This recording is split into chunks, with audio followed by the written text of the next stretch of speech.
এই জমিনে ঠেকাইয়া আর আমি আল্লাহ আমাকে যদি সিজদা দিতে পারো সুবহান রাব্বিয়াল আলা আল্লাহ আমার এই ভাগ্যের প্রতি কপাল আর মর্যাদার প্রতি নাকটা আল্লাহ তোমার কুদরতি পায় লাগাইছি এই কথা অনুভব করে কেউ ব্যক্তি যদি কোনো ব্যক্তি যদি সিজদা দেয় এই সিজদাটা আল্লাহ দরবারে বাদাম কবুল হয়ে যাবে আজ আমাদের নামাজে যখন পড়ি আলহামদুলিল্লাহি রাব্বিল আলামিন আর রহমানির রহিম মালিক ইয়াউমিদ্দিন আপনার ছেলের মোবাইলের মধ্যে থেকে টিভির মধ্যে থেকে গানের আওয়াজ বেশি আসছে রূপেই আমার আগুন জ্বলে টান গেল তোর গানের তালে নামাজ গেল তোর রসা তলে আল্লাহর কোরআন কি যে বলে একবার তুলে নে না বলে আল্লাহু আকবার বলে তাহলে নামাজ দিয়া রোজা দিয়া আপনার নামাজ দিয়া গান দিয়া যদি বাজনা দিয়া যদি দরকারি করি এই নামাজ আল্লাহ পর্যন্ত বাজান পৌঁছবে না নামাজটা যখন পড়বে আল্লাহর কাছে যখন আপনার নাক আর কপালটা ঠেকাইয়া বলবেন সুবহান রাব্বিয়াল আলা আল্লাহ আমি তোমার কুদরতি পায়ে সিজদা দিছি এই কথা যদি কোনো ব্যক্তি যদি বলে এই নামাজ আল্লাহর দরবারে কবুল হবে যখন আল্লাহু আকবার আজকে মুয়াজ্জিন যখন আযান দেয় হাইয়া আলাল সালাহ হাইয়া আলাল ফালাহ আসো নামাজের দিকে আসো কল্যাণের দিকে আসো অনেকে মানুষ রাস্তায় বসে বিড়ি টানে আর আযান শুনে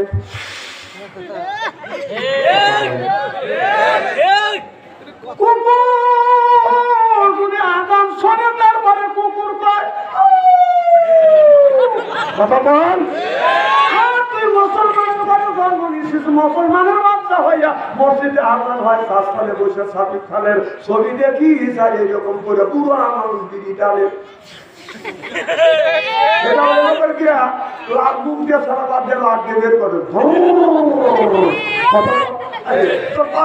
একটা কথা কয় না তুই মানুষ নাকি মানুষ বলা চলে না কথা কয় না মানুষ বলা চলে না কুকুরটা কেউ মুখে করে আর তুই কোন বিবেকে তোর সৌত্র বছর হয় তুই শাস্ত্রের বসে বিড়ি টানি আর সাবিক খান সাহেবের ছবি দেখি তাই আল্লাহর কথা শুনে না তোরই কথা আল্লাহ শুনলে ঠিক ঠিক করা লাগবে না শাস্ত্রে যখন করে তখন ঠিক ঠিক করে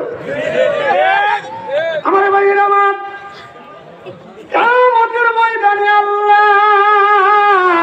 নিজেই যখন বাজান আল্লাহ রাব্বুল আলামিন নিজেই যখন বাজান হাকিম হবে আল্লাহ রাব্বুল আলামিন বিচার করবে দি আহকামিল হাকিমিন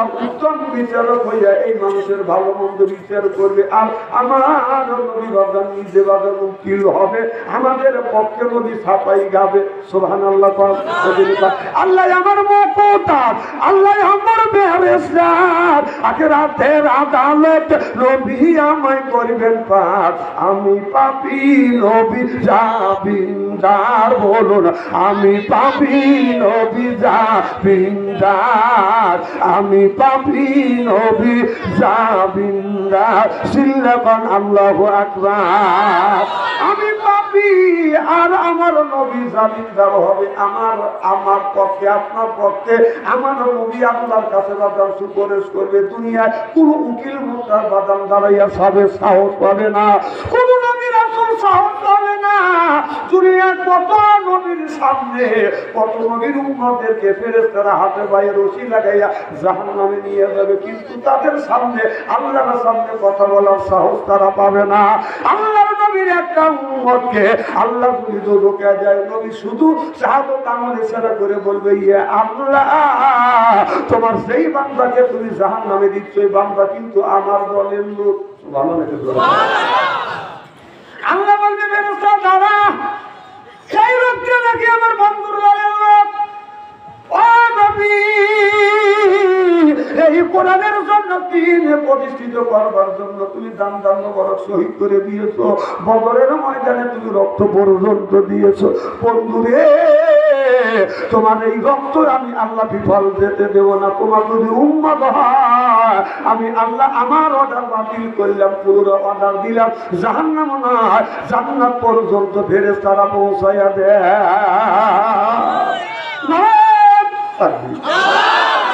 তাহলে আল্লাহ নবীর এই ক্ষমতা আল্লাহ দিছে কি দেয় নাই?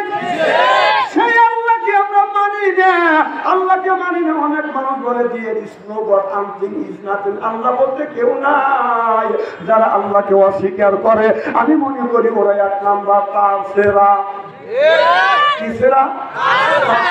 একজন শিক্ষক কলেজের মধ্যে, হাই স্কুলের মধ্যে একটা ছাত্র কলেজের যে দিয়ে আল্লাহ বলতে কেউ নেই। বলতেছে স্যার, অনেক পণ্ডিত ছাত্র আছে না, কথা বলে আছে না,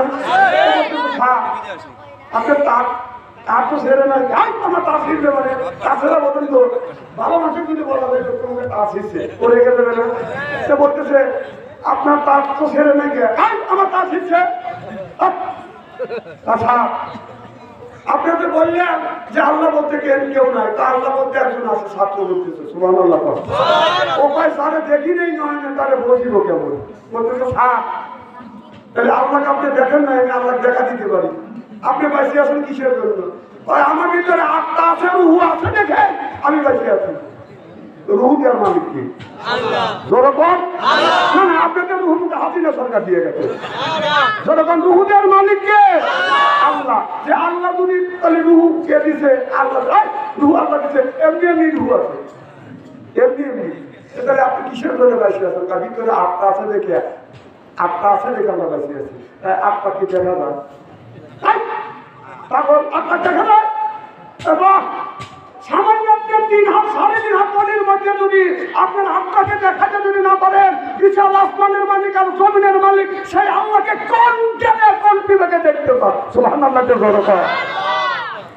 তাহলে যারা বলে যে আল্লাহ বলতে কেউ নেই, যারা দেখি নেই নয় না, তাকে বলিল কেমনে? তাহলে আমার কত চলে 1 নাম্বার কাফেরা। কথা বল।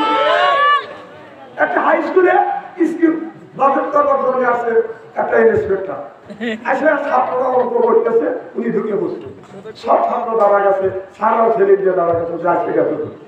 বলতেছে এই আজকে কি ক্লাস? বলতেছে স্যার অল্পের ক্লাসটা যা ভালো দিনই আছে। আমি এই ভৈরব থেকে আসতে আমার তো 8-10 মিনিট লেগে গেছে। আচ্ছা বলো তো আমার বয়স কত? আমি ছাত্র কথায় বাবা বহু তাছাড়া দেখছি, এরকম তাছাড়া নিতে। আচ্ছা মানুষের বয়স অঙ্ক করে দেখা যায় না? কেউ কি মানুষের বয়স অঙ্ক করে লেখা যায়? ছাত্ররা সব কলম দিয়ে খাট বসে আছে যে কি পাগল আছে না। এই পণ্ডিত কিছু ছাত্র আছে, ও আমার খালি ফাটাফাটি করতে আমি বলতে চাই, সব কলম নিয়ে বসে আছে, তুই কি করিস? ছাপ আমি অঙ্ক করতেছি। কিসের অঙ্ক? আপনার বয়স বাই করতেছি।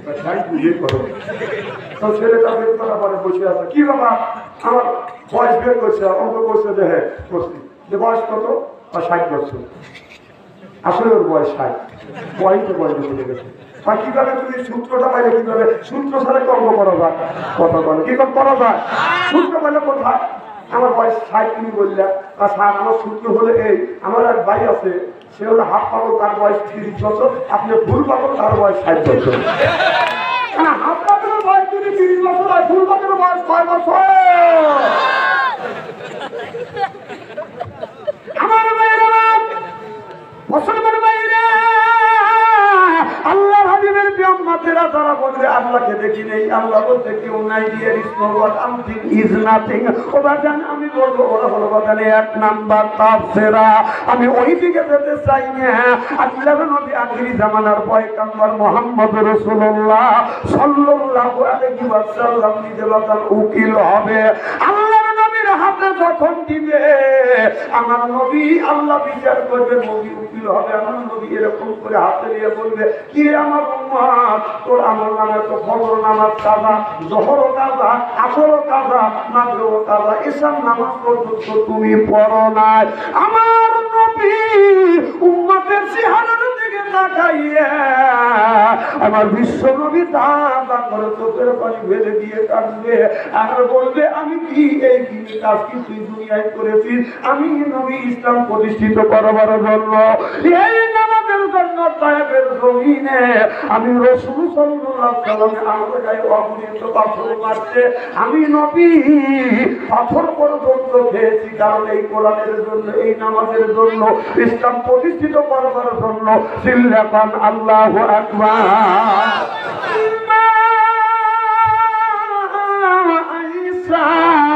রাদিয়াল্লাহু তাআলা আনহা আমার নবীর গায়ে বাঁধান আপনার বর্তমানে তেল মালিশ করতেছে, এমন সময় লক্ষ্য করে দেখে শরীরের মধ্যে আপনার কালো কালো বসন্তর গোটার মতো দেখা যায়।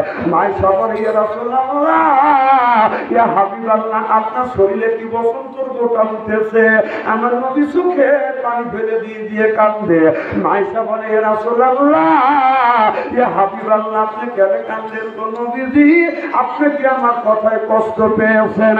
আমার নবী চোখের পানি ফেলে দিয়ে কান্দের বলে, আয়েশা রে, তোমার কথায় আমি কান্দি না, আমি কান্দি রে আয়েশা, আমি এই জন্যই কান্দি, আমার শরীরে বসন্তর গোটা উঠে নাই। আমি নবী আমার শরীরে মশা মাছি পর্যন্ত আল্লাহ নিষেধ করে দিয়েছে। আয়েশা, আমি নবী এই কোরআনের দাওয়াত দিতে গিয়ে, নামাজের দাওয়াত দিতে গিয়ে, ইসলাম প্রতিষ্ঠিত করতে গিয়ে আমি নবী সাহেবের জমিনে পাথর পর্যন্ত, পাথরের মাই পর্যন্ত খেয়েছি। আয়েশা, আমি যখন অজ্ঞান হয়ে পড়ে গেছি, সাহেবের ছেলেরা বগুলে নিচে হাত দিয়ে আমাকে দাঁড় করেছে, আবার পাথর মারছে, আবার অজ্ঞান হয়ে পড়ে গেছি, আবার দাঁড় করেছে, পাথর মারছে। এইরকম করে নবী আমার তিনবার তাইফের মোট ময়দানে পড়ে গেছে। সিল্লাকান আল্লাহু আকবার। আমার নবী তাইফের জমিনে যখন পাথর মারছে, শরীর থেকে রক্ত মোবারক করে বাদাম জমিনে যখন করতেছে, আমার নবী গায়ে বাদাম আপনার জামা ছিলেন, এই জামা দিয়ে এইরকম করে রক্ত গুনু বাদাম আপনার পরিষ্কার করে, জামা রক্ত শোষণ করে না। রক্ত যদি জমিনের মধ্যে যদি পড়ে, যেন না পড়ে, এই জন্য এরকম করে বসতেছে। জামায় যখন বাদাম ওই কাপড়ে রসুলের জামা মোবারকে যখন রক্ত শোষণ করে না, আমার নবী রক্তগুলি বাতান গায়ে এরকম করে করে মালিশ করে নিচ্ছে। নবীর পাশে হারমোন গায়ক ছিলেন, জালিম বলে, ইয়া রাসূলুল্লাহ ইয়া হাবিবাল্লাহ, এই রক্ত শরীর থেকে বের হইলে নবীজি আপনার এরকম করে মালিশ করিলে শরীরের মধ্যে প্রবেশ করবে না। আল্লাহ নবী বলেন, যাই দিলে এই জন্য আমি শরীরে রক্ত মালিশ করতেছি না। আমার শরীরের এক ফোঁটা রক্ত তাইফের জমিনে যদি বাদল পড়ে, এই জমিনে তো ফসল হবে না, এই জমিনে আমার আল্লাহ গজব দিবে। সিল্লাকান আল্লাহু আকবার। আমি নবী চাই না আমার এক ফোঁটা রক্ত যদি জমিনে পড়ে, তাইফের জমিনে আপনার আল্লাহর গজব পড়বে বিদায়। এই জন্যই আমি রাসূল সাল্লাল্লাহু আলাইহি ওয়াসাল্লাম রক্তগুলি নিজের শরীরে এরকম করে করে মালিশ করতেছি। সুবহানাল্লাহ। অধিক টাকা লেগে মানুষ রান্না করা করতেছে, করবে তাই কইবেন না টাকা লাগবে নাকি? আচ্ছা, সে লোকটা টাকা চান, আপনি কি ভাবছেন যে ব্যবসার টাকা বক্তা? আপনি বলি বলেন তো আমি কি প্রশ্ন করতেছিলাম, আপনার তো ওই খেয়াল নাই, এই খাবারের দিকে খেয়াল গেছে আপনি। আমি যদি প্রশ্ন করে বলতে পারতাম, এই আপনার ওই পাশে আপনি বলেন তো কি বলতেছিলেন? আপনি বলছি আপনার বাম পাশে পিছনে বলেন, বলেন আমি কি বলতেছিলাম? আপনার মনে হয় মিলে চলে গেছে। আপনার বাচ্চাদের কানা কথা বক্তা, আমি সব দিকে খেয়াল রাখতেছি যে কে কোরআনের কথা শোনার জন্য আসছে আর কে আসে নাই। দোস্ত না, দোস্ত শয়তানের অধিক টাকা। কারণ তুই যদি কোরআনের কথা শুনি তাহলে তুই আমল করি, তাহলে শয়তানের ক্ষতিও আসবে। দোস্ত তো আপনার না, অধিক টাকা মাথা ব্যক্ত করে কর। খুব কি খারাপ লাগতেছে নাকি? আমার ভাইয়েরা, মুসলমান ভাইয়েরা, আল্লাহর হাবিবের প্রিয় উম্মতের রাসূলের এক ফোঁটা রক্ত যখন জমিনে পড়বে এমন নবী জানে না রক্তটা বাদান আপনার মাথাটা মোটা হয়ে গেছে, গোড়াটা সেকন হয়ে গেছে, এখন 1 সেকেন্ডের মধ্যে বাদান রক্তটা জমিনে পড়বে। আল্লাহ দেখে বলে জিবরাইল তাকিয়ে দেখ এই তায়েফের ময়দানে আমার নবীকে পাথর মারছে, ও সতর্ক অবস্থায় রক্ত যদি আমার নবী রক্ত যদি তায়েফের জমিনে পড়ে, এই তায়েফের জমিনে আমি আল্লাহ সহ্য করতে পারবো না, তায়েফের জমিনটাকে আমি ধ্বংস করে ফেলবো, গজব দিব। তাড়াতাড়ি যা, এই রক্ত যেন জমিনের মধ্যে যদি না করে, জমিনে যেন না করে। বলে আল্লাহ আমি রইলাম এই 7 আসমানের উপরে বড়ই গাছের নিচে, আর তায়েফের জমিন হলো আপনার কোটি কোটি মাইল দূরে। জোরপান আল্লাহু আকবার।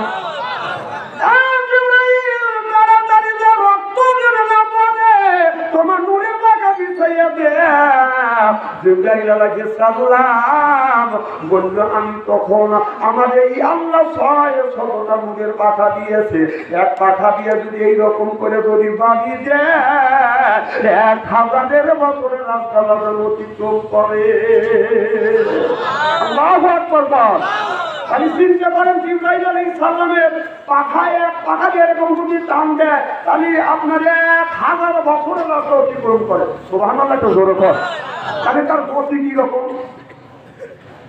জিবরাইল আলাইহিস সালাম বললেন আল্লাহ তাকে 600টা নূরের পাখা দিয়েছে, 600টা নূরের পাখা দিয়ে এরকম করে বাজার বাড়ি মারছে, আসে দেখে এখনো রক্ত যায় না। পরা বাদ জিবরাইল আলাইহিস সালাম বলে তার আগেই আমি আমার নূরের পাখা দিছি। এখন আল্লাহু আকবার। আমার নবী হাতে নিয়ে বলে রে আমার উম্মত, এক ওয়াক্ত নামাজ পড়িস না, রোজা রাখিস না, হজ করিস না, যাকাত দিস, যার জন্য আমি নবী কষ্ট করেছি। আমি নবী তায়েফের জমিনে রক্ত দিছি, তায়েফের জমিনে আমি নবী আমার গায়ে অপরিচিত পাথর মেরেছে। তোর আমলনামায় তো ইসলামী আন্দোলন নয়, ইসলাম প্রতিষ্ঠিত করবার জন্য তো কোনদিন তুমি চেষ্টা করো নাই। আল্লাহ কোরআন কারীমের মধ্যে বলতেছে, আল্লাহ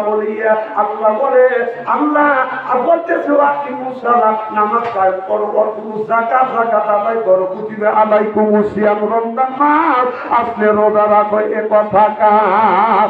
আল্লাহ 80 থেকে 82 টাকা বললেন আপনি মুসলা নামাজ কায়েম করো, যাকাত আদায় করো। নামাজের কথা আল্লাহ 80 থেকে 82 টাকা বললেন, যাকাতের কথা আল্লাহ 30টা টাকা বলেছে, কুতিবা আলাইকুমুস সিয়াম, রমজান মাস আসলে রোজা রাখো। এই কথা আল্লাহ 1 থেকে 2 টাকা বলেছে। তাহলে আল্লাহ যদি নামাজের কথা 80 থেকে 82 টাকা যদি বলে থাকে, কোন গেলে নামাজ সাজা দিয়ে মাথায় রাখছো তুমি বড় বড় সুর, এই যদি মাঝে মধ্যে করো তুমি বলো। পড়ানো হলো পাঠের শালা, হাতে হলো বালা, বলা হলো পুতির মালা। আমি হিসাব করে দেখলাম ওই লোকটা অরিজিনাল শয়তানের শালা। তাই যদি না হয় নামাজ নাই, রোজা নাই, হজ নাই, যাকাত নাই, শুধু বান্দারি বন্দানি করে না। খাঁচার ভিতর হচ্ছে পাখি ঢুকলো কিভাবে? কথা বুঝতেছেন না? এটা পাখি যে ঢুকছে, বলে খাঁচার ভিতর পচেন পাখি ঢুকলো কিভাবে? মুর্শিদ নাবো দিলে বলে খবর কি পাবে? মুর্শিদ খালে মা কোন সানায় পাখির তো খাওয়া হইল না, মুর্শিদকে খাওয়াইলে সানা পাখি কি খাবে? পাখি তো খাবে।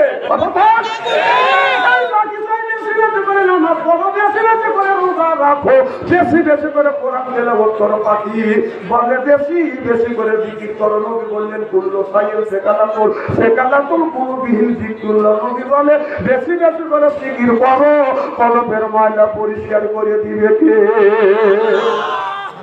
কাপড়ে যদি ময়লা পড়ে সাবান সোটা ছেড়ে বাটা পরিষ্কার হয় না, ওরকম হয় না।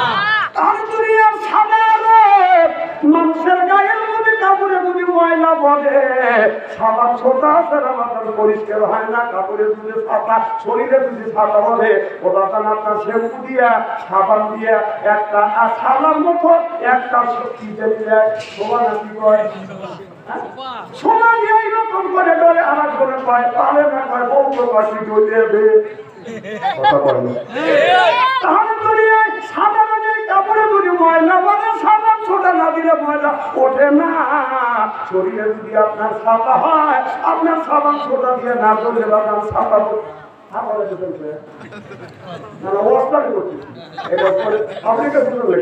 এরকম হাতে যদি ময়লা পড়ে বাজার সাবান এইরকম করে বাজার ময়লা যদি তোলে পারি কিতল তোলে কি তোলে না, তাহলে এই ময়লা সাবান দিয়ে বাজার তোলা যায়, এই ময়লা ছোটা সাবান দিয়ে তোলা যায়। অন্তরে ময়লা যদি বলে এটা কি দিয়ে তুললেন, মনে বাংলা মনে ডাকে লেগেছে তুই নাকি যাই সাবানে সাবানে মনে ময়লা বুঝবে কেমনে, খাদ্যটা যায় না রে ধুলে স্বভাবে যায় না মলে, সুতার গন্ধ যাইবে কি ভাই শিকার গন্ধ যাইবে কি ভাই গোলাপ ঢাল দিলে মনে ময়লা বুঝবে কেমনে। নদী বলে পুল্ল চাইয়ে সেকালা তোর পুল বিহিল দিকরুল্লাহ।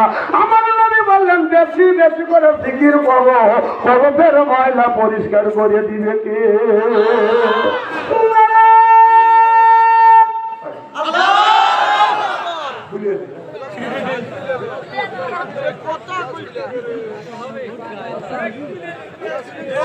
বেশি গাছে দিবে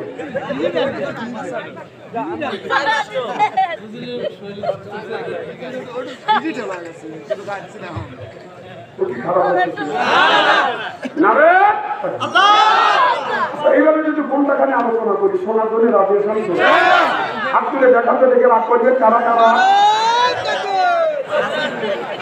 না না, আপনাদের মন মানুষের খুব ভালো, আপনাকে অন্য থেকে দোয়া করি আল্লাহ যেন জান্নাত জানিয়ে কেমন শিখে দেয়। ধরে তো না আমি